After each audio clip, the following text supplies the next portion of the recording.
Hello, everyone. Let us continue with Chapter 1 of the Lotus Sutra, the introduction. Nam Myoho Renge Kyo. Nam Myoho Renge Kyo. Nam Myoho Renge Kyo. Nam. Thank you for being here. All right, let's just jump right in. We left off with the sentence, during that time, no one in the congregation felt at all weary, either in body or in mind. So, he's about to speak. We've opened up with the mental dialogue. Here we go. Having taught this sutra for 60 small eons to Brahmas, devils, mendicants, Brahmins, to Brahma, human and heavenly beings, and asuras, sun and moon light Buddha proclaimed, tonight at midnight the Tathagata will enter nirvana without residue. As I've talked about in other videos, there are two types of nirvana. One is nirvana and the other is the nirvana of no remainder. You can look that up, or I don't want to talk about it here because it's a big subject and I want to continue. At that time, there was a bodhisattva named Good Treasury. Sun and moonlight Buddha assured him that he would become a Buddha, saying to all the monks, quote, this Good Treasury bodhisattva will become the next Buddha. An arhat fully awakened, his name will be pure body Tathagata. Having assured him at midnight, the Buddha entered nirvana without residue. In other words, he was no longer in samsara, not only in samsara, but not here in human form.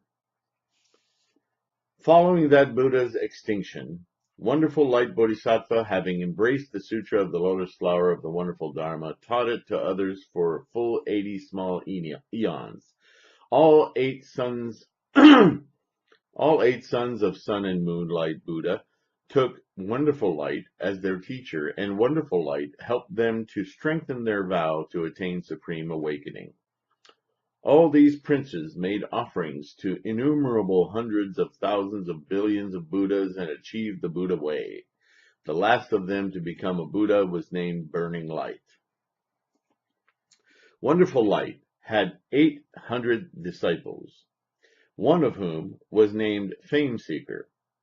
He was greedily attached to lucrative offerings, and, though he read and memorized many sutras, he gained little from them and forgot almost all of them.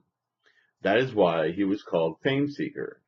But because he had planted roots of goodness, this man too was able to meet innumerable hundreds of thousands of billions of Buddhas, make offerings to them, revere, honor, and praise them. You should know this, Maitreya.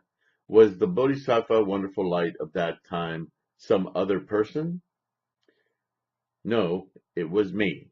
And the Bodhisattva Fame Seeker was you. You can see that this omen is no different from the previous one. Therefore, I suppose that the Buddha will teach the great vehicle,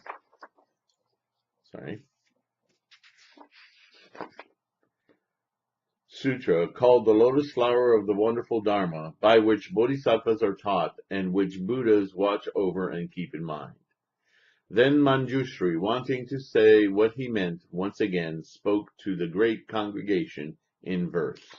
Something going on in my throat. You know, it's allergy season, and I always struggle through this. So the rest of this chapter is prose.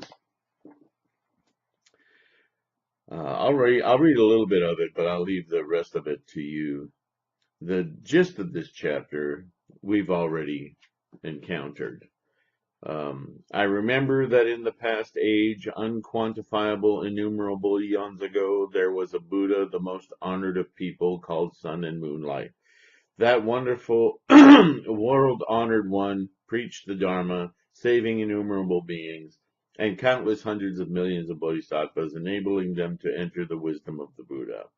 The 8 princes bore to that Buddha before leaving home, seeing that this great sage had left his home, followed him in observing noble practices. Among the great multitude of living beings, that Buddha then preached the great vehicle sutra called Innumerable Meanings and extensively analyzed it for them. When the Buddha had finished preaching the sutra, he sat cross-legged on the Dharma seat in concentration called the place of innumerable meanings. As we've already discussed, that's samadhi. But it's interesting that in the Lotus, this sermon adopts a different vernacular, although we have to be mindful that this is a modern translation. So some of this rhetorical change is the product of these translators. So that may be a good thing, Gene Reeves, but I worry about it because it may detract from the consistency or the perception of consistency of Shakyamuni Buddha's message.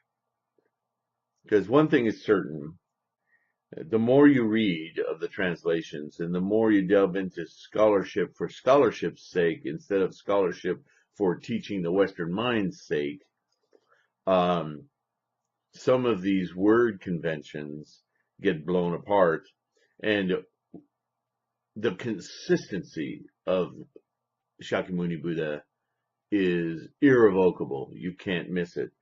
Having said that, it takes a significant amount of study and effort to read all of the different sutras and commentaries with a mind toward understanding the meaning rather than getting hung up on the rhetoric and the words. Shakyamuni himself wrote and taught, I should say, didn't write, but taught this very thing. Read the Lankavatara Sutra, for instance. He gets to the point where he gets upset and says, stop talking about the words and trying to get the sentence in the order that makes the right meaning get the meaning of the words. The words are irrelevant. They're just tools. They're a skillful means to get meaning across. We still deal with that today, don't we? Our language is falling apart because we're trying to get to meaning instead of constructing grammatically correct sentences. That's not a justification, mind you, for not learning proper grammar, but it is an obvious struggle that we humans have with simply trying to communicate. Now, this is all important because, remember, this is an introduction. So this introduction really gives us a big clue, something that Shakyamuni is going to really nail down in the second half of the Lotus Sutra. But for the time being, he's still teaching using old methods, trying to show that the history of the Great Vehicle Sutra, this sutra, or more accurately, again, the meaning, what his exposition is about, has not changed since the beginning. And that fundamental truth has buoyed this teaching through what he is saying, innumerable lifetimes or moments to moments, and always been true.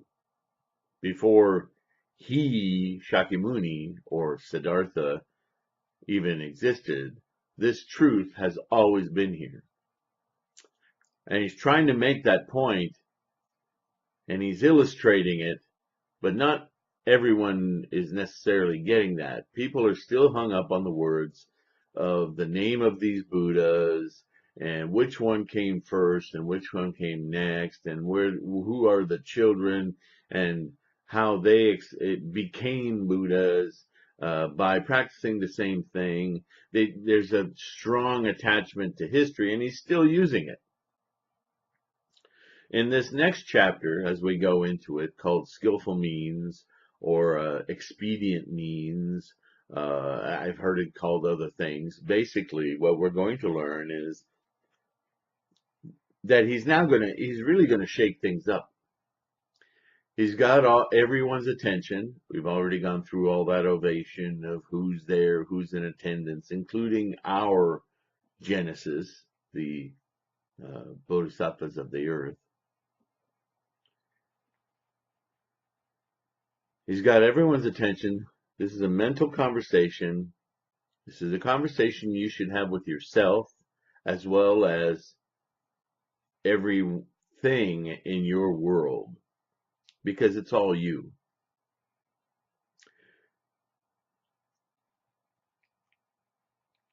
And the conversation is that conversation itself is an imperfect thing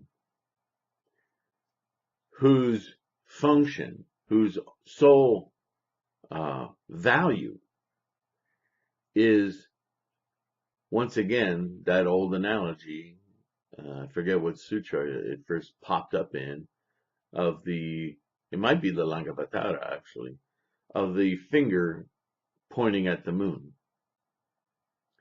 If you focus all your attention on the finger, you will never understand or hope to see or fathom the glorious heavenly body of the moon.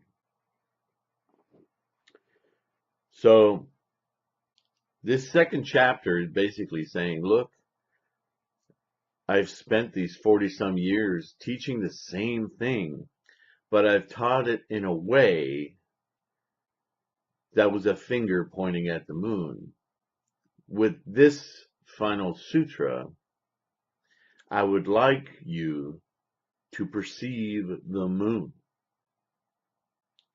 But in a way, chapter 2, Expedient Means, or Skillful Means, as it's called in this translation,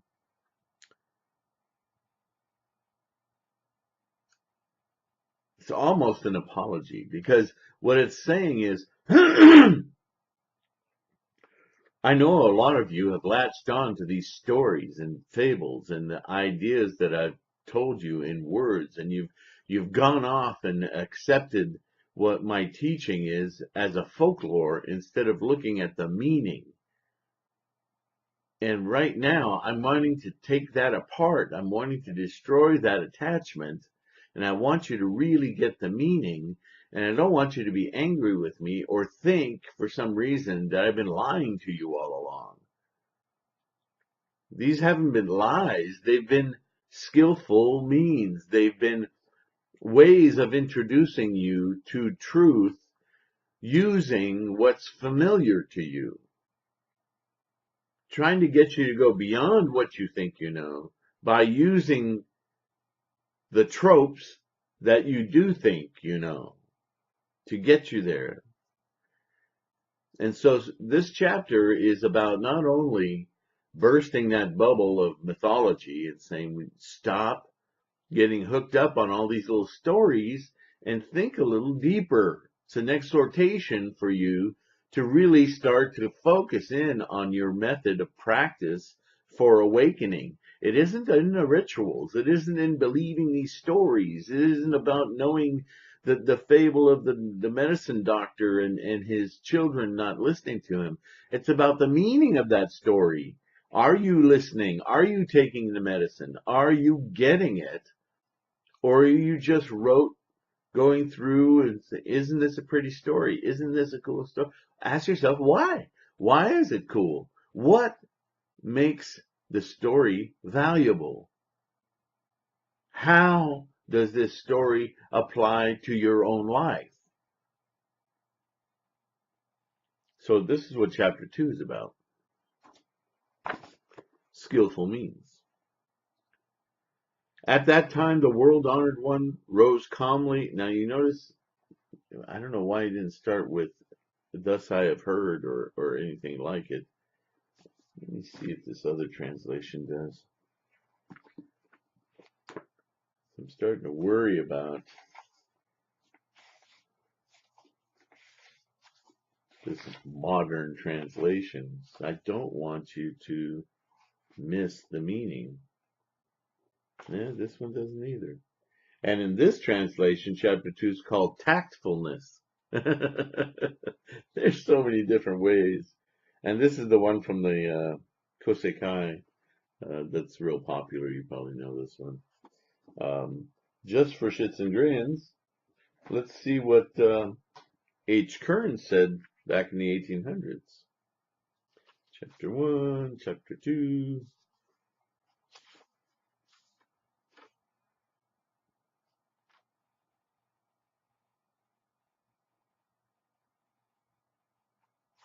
Okay, chapter 2, he has titled as Skillfulness. So I like this early translation simply because it's very direct. And there's no attempt to codify it into Western mentality. So he starts out, the Lord then rose with recollection and consciousness from his meditation and forthwith addressed the venerable Shariputra. Okay, you can tell this is Old English, right? Whereas this translation says, at that time, the world-honored one rose calmly from concentration and said to Shariputra. So it's saying the same thing, but I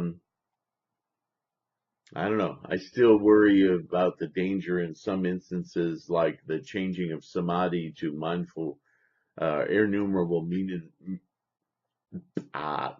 innumerable meanings that the new student might not make the proper connection to the history of Buddhist teachings. Okay, I'm going to stop harping on that. Hopefully I've said enough about it so that you can do your due diligence. Again, I don't want to get hung up on the words, but still. The wisdom of Buddhas is both profound and immeasurable, and the gateways to this wisdom are hard to understand and hard to enter. No Shravaka or Pratyeka Buddha can apprehend it. Now, I have to stop here because he just dropped a major bomb on all his students, disciples, followers. For many years, entire schools of Buddhism were dedicated to being Shravakas, basically career students, what we call them today. Okay. Other schools became obsessed with being Pratyeka Buddhas, which I'm fond of westernizing as practically Buddhas. Okay. Pratyeka Buddhas are students who are accomplished to the point where they've realized the nature of enlightenment. So think of the perennial student like a researcher that stays in university as a career. And then think of those students who become doctors, doctorates, write dissertations, and perhaps they stay at the university as professors, as teaching students, or they move out into the private commercial world and apply their knowledge and still continue to learn, of course.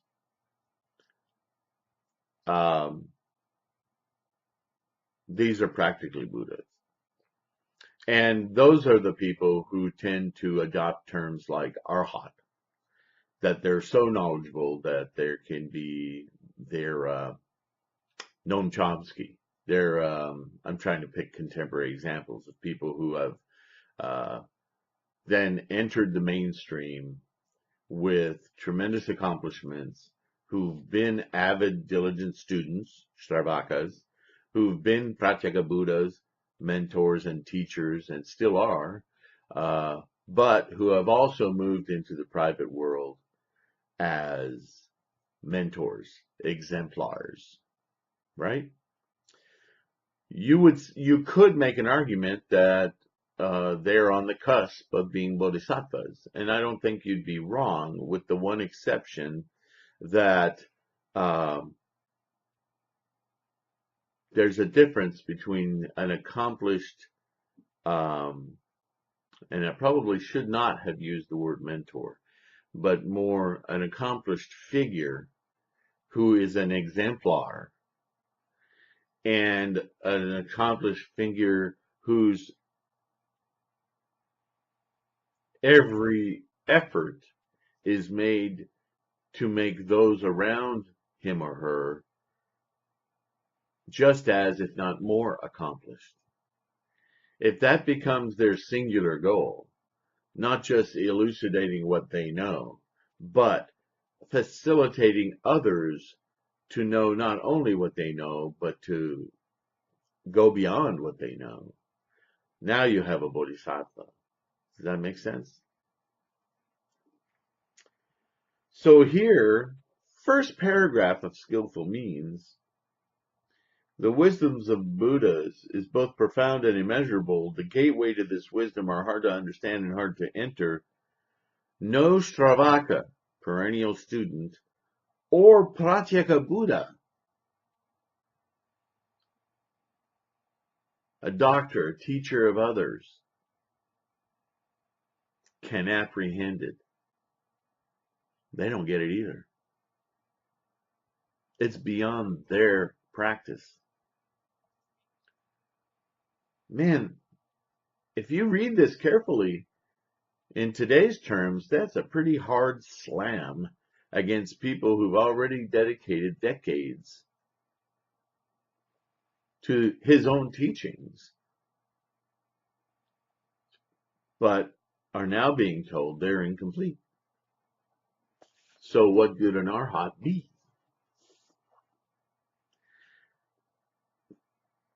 Pay attention to this, because it goes by very quickly here, but see how many times he comes back to it throughout this sutra. And what he's hammering on is, again, if you read the Lankavatara Sutra, you'll see him directly hammer it. He's referencing it here. Why is this? Yeah, you better answer that question quickly, because a lot of people went, huh? It is because every Buddha has been closely associated with hundreds of thousands of billions of Buddhas in the past, fully practicing the way of innumerable dharma of all the Buddhas. Clue. The reason you're stuck is because you keep applying this whole historical folklore to this. You're not fully grasping the meaning of the teaching.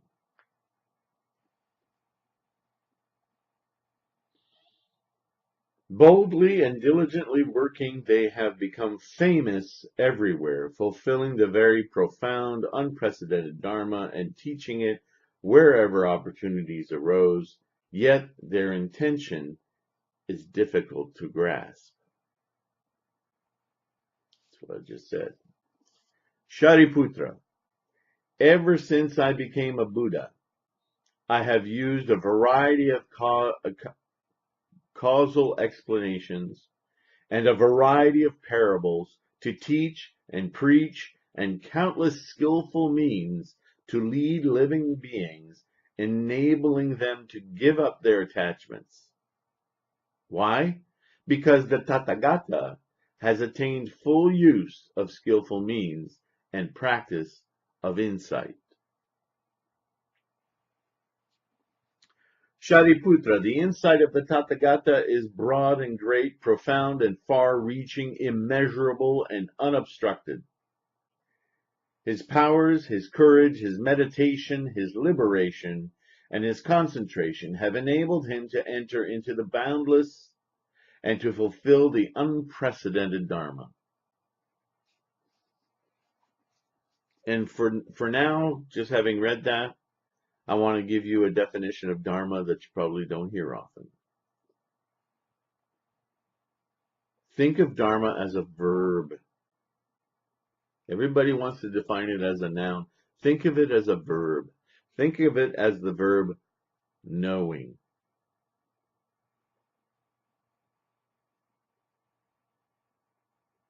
So, Dharma, a lot of people say it's teaching, but it's not. It's knowing. By making a variety of distinctions, Shariputra, the Tathagata is able to teach with great skill, cheering the hearts of all with gentle words. In sum, Shariputra, the Buddha has fulfilled the whole Dharma, innumerable, unlimited, unprecedented teachings. But this is enough, Shariputra. No more needs to be said. Why? Because what the Buddha has achieved is most rare and difficult to understand.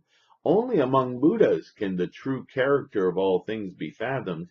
This is because every existing thing has such characteristics, such a nature, such an embodiment, such powers, such actions, such causes, such conditions, such effects, such rewards and retributions, and yet such a complete fundamental coherence. I've heard these 10 factors said many different ways. This is part of our recitation in Gongyo. Then the world-honored one, wanting to say what he meant, once again spoke in verse. The world's heroes cannot be measured. Among all the heavenly beings and people of the world, among all living beings, none can know a Buddha. The Buddha's power and courage, liberation and states of concentration, and the Buddha's other attributes cannot be fathomed by anyone. In the past, I followed countless Buddhas and fully tried their various ways, their profound, fine, and wonderful teachings, which are difficult to see and understand. Once again, it's going to repeat. Dun, dun, dun, dun, dun, dun, dun. I say to all Shravakas, and to those who seek the Pratyeka Buddha way, that I free them from the bonds of suffering and enable them to reach nirvana. Through the power of skillful means, the Buddha reveals the teachings of the three vehicles. Though all beings have various attachments, he leads them to liberate themselves.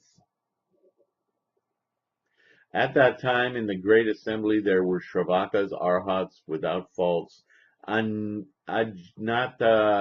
Kaudinya, and others, 1,200 in all.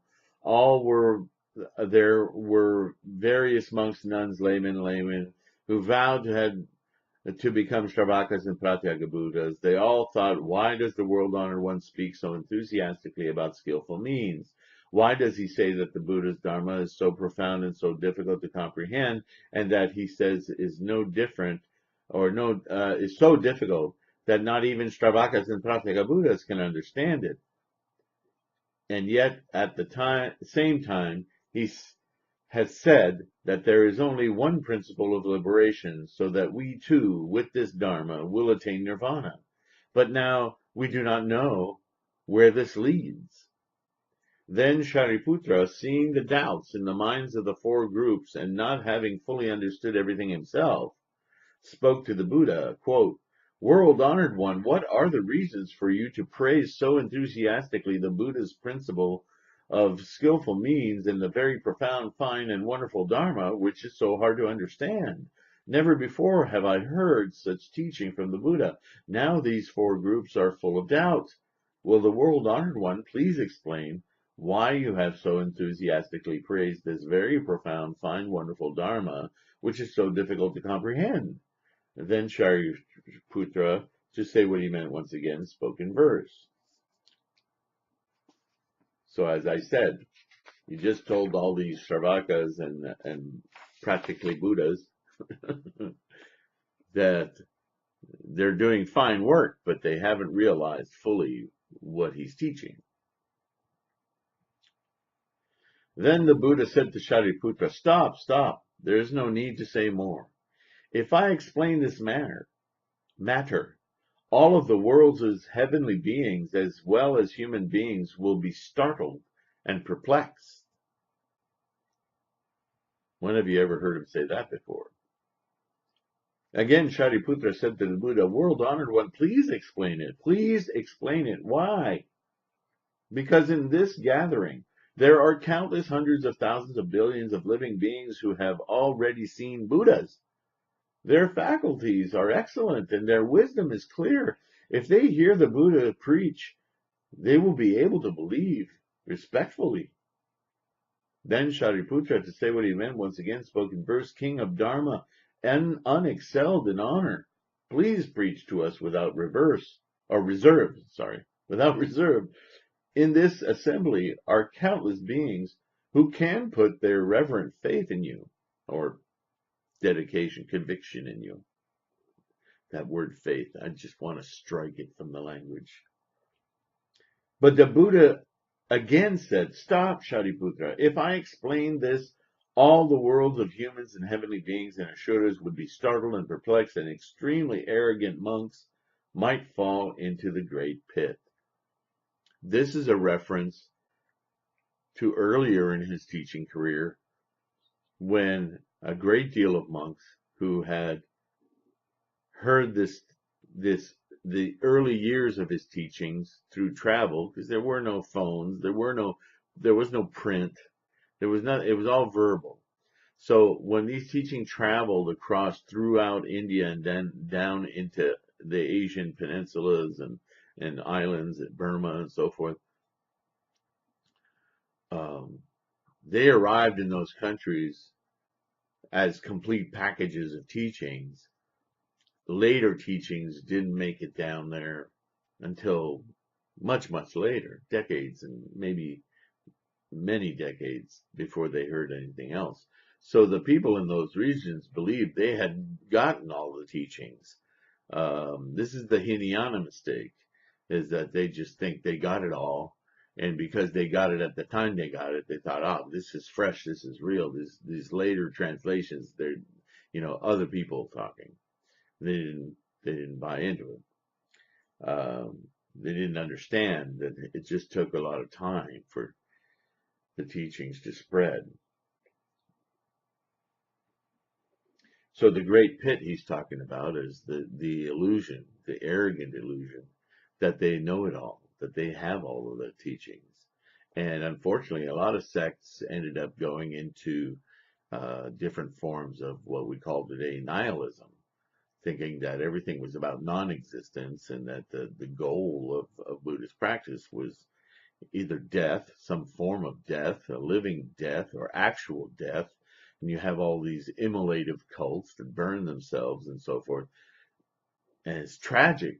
It's the great pit, because they ceased learning. They ceased teaching themselves because they didn't allow the latter teachings to affect them, to learn them.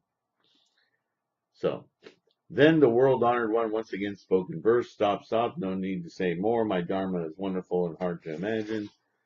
One hearing it, those who are utterly arrogant will neither respect it nor believe it. He's talking directly to the Hinayana people, the Theravada people. Then Shariputra once again said to the Buddha, "World-honored one, please explain it. Please explain it. In this meeting, there are hundreds of thousands of billions of beings like me who in previous lives followed Buddhas and were transformed. Certainly they can respect and believe what you say, and thereby enjoy great peace of mind throughout the long night of time and gain abundant benefits of various kinds." Then Shariputra, wanting to restate this idea, spoke again in verse. Dun, dun, dun, dun. Now you've been exposed to one of the great forms of Buddhist teachings. Again, this was all done verbally. So to repeat a question 3 times, 3 different ways, was to really ingrain the question in the student's mind. And therefore the answer becomes even more significant. So now it's been asked 3 times, 3 different ways. Now we're going to get an answer. Then the world-honored one said to Shariputra, since you have now earnestly repeated your request 3 times, how can I refuse you? Now listen carefully, ponder over what I will say, and remember it, for I will explain it for you clearly. When he had said this, immediately some 5,000 monks and nuns and laymen and laywomen got up and, bowing to the Buddha, left the meeting. This is so critical right here. When he had said this, when he had said, I'm going to explain it to you clearly now, some 5,000 monks, so not everybody, because he's talking about 80,000 this and countless that, specifically a specific number, a large number, but a specific number of monks, nuns, laymen, and laywomen. They got up, they bowed to the Buddha, and they left the meeting.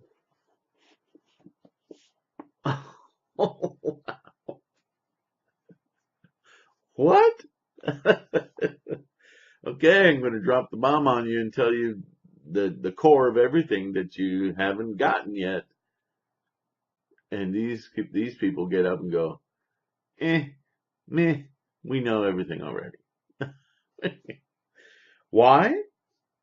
Because their roots of sin were so deep and they were so utterly arrogant that they imagined themselves to have already attained and borne witness to what they had not actually attained. Having such faults, they could not stay. The world-honored one kept silent and did not stop them. He just warned that this was going to happen.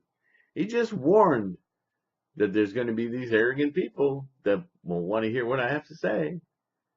And as soon as he says, okay, I'm going to say it, those arrogant people got up and left. So what could he say? What would he say? Why should he say? Then the Buddha said to Shariputra, now the congregation no longer has useless branches and leaves, but only firm good fruit. It is good, Shariputra, that such utterly arrogant ones have gone. So listen carefully now. I am ready to explain it for you. I can think of no harder slam by the founder and originator of Buddhism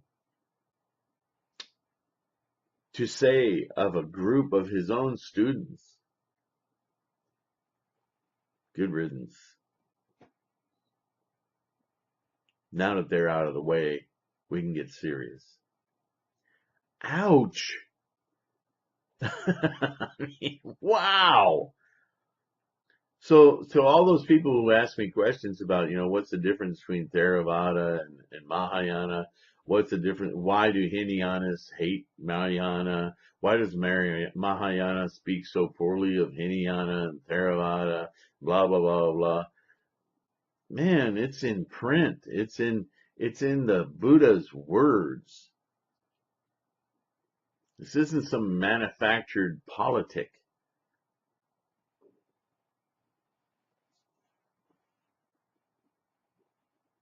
I don't know about you, but to me, that's astounding.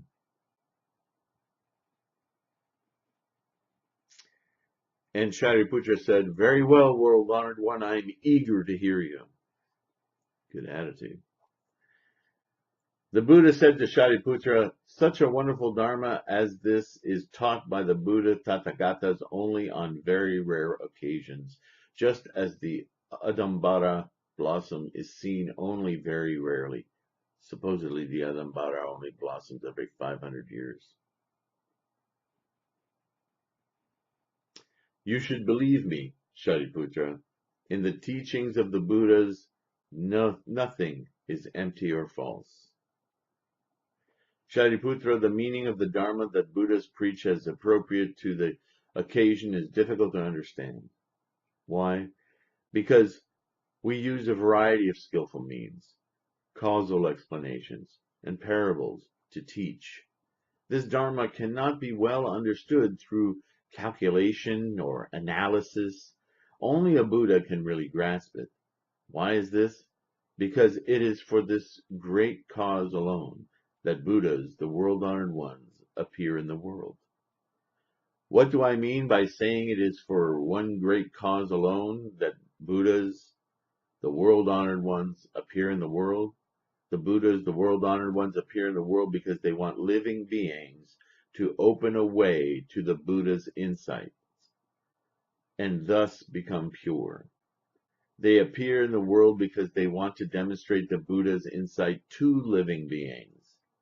They appear in the world because they want living beings to apprehend things with the Buddha's insight. They appear in the world because they want living beings to enter into the way of the Buddha's insight. This alone is the one great cause, Shariputra, for which Buddhas appear in the world. Okay, I'm going to pause here because we're going to get into something else here in a second. But I want to explain to you what was just said. He's talking about himself. He's talking about Siddhartha Gautama, the human, the man, transformed by his Buddha mind, his Buddha realization, his assumption, complete immersion of his human samsaric life, completely absorbed into Buddha mind. And he's saying that the only reason I did this, the only reason I'm here, the only reason you're talking to me as Shakyamuni Buddha and not Siddhartha Gautama, because that's not who you're talking to. You're talking to the Buddha mind. I'm an apparition of a human that began as Siddhartha Gautama and is now the embodiment of the Buddha mind. And you are speaking to me because I decided in my Buddha mind to represent the Buddha mind, and by the example of my very life, obviate to anyone who will listen that the human being in samsaric conditions, Siddhartha Gautama, like Bob Jones and Sheila Smith and every other human on the planet, can completely transform and be absorbed into Buddha mind. That this is the path. This is what all of you can do. This is the way to remove or liberate yourself from your anxieties, from a life of attachments and emotional turmoil. You all can do exactly as I did. Here's my example. I was a human. I am now the embodiment of Buddha mind. I look the same, I walk the same, I speak the same, but my mind perceives and knows knowledge again, understands the world and everything in it with total clarity. No longer affected, no longer anxious, no longer fearful. It's all clear to me. And all of you can do this, and this is why I'm here. This is a state of mind, accessible to all. And I am here not only to talk about it, tell you about it, but to show you by my own example. I'm just a guy, but I'm an enlightened guy. I'm an awakened guy. So, with that, I'm going to end today's portion. We've gone into the skillful means, an amazing chapter, drops some very heavy bombs of knowledge, knowing, dharma, to the point where it's excluded some very avid students. Sad as that may be, they will need to come around. I can't wait to continue because there's so much more. The Lotus Sutra, amazing scripture. Nam Myoho Renge Kyo. Nam Myoho Renge Kyo. Nam Myoho Renge Kyo. I have such deep, deep appreciation for those of you who just now joined, who are, I hope, learning something. If you're listening to me, it's because you need to hear it the way I deliver it. So I don't apologize for the way I deliver it. I deliver it the way I honestly, earnestly, truthfully, with every great intent I can muster. But I can't control how people hear me. I only hope that what you'll gain is a greater fervor for learning, for research, for teaching yourselves, because there's nothing like Buddhism, nothing other than Buddhism. Thanks once again. I'll be following up soon. You know I will. Thank you. Bye-bye.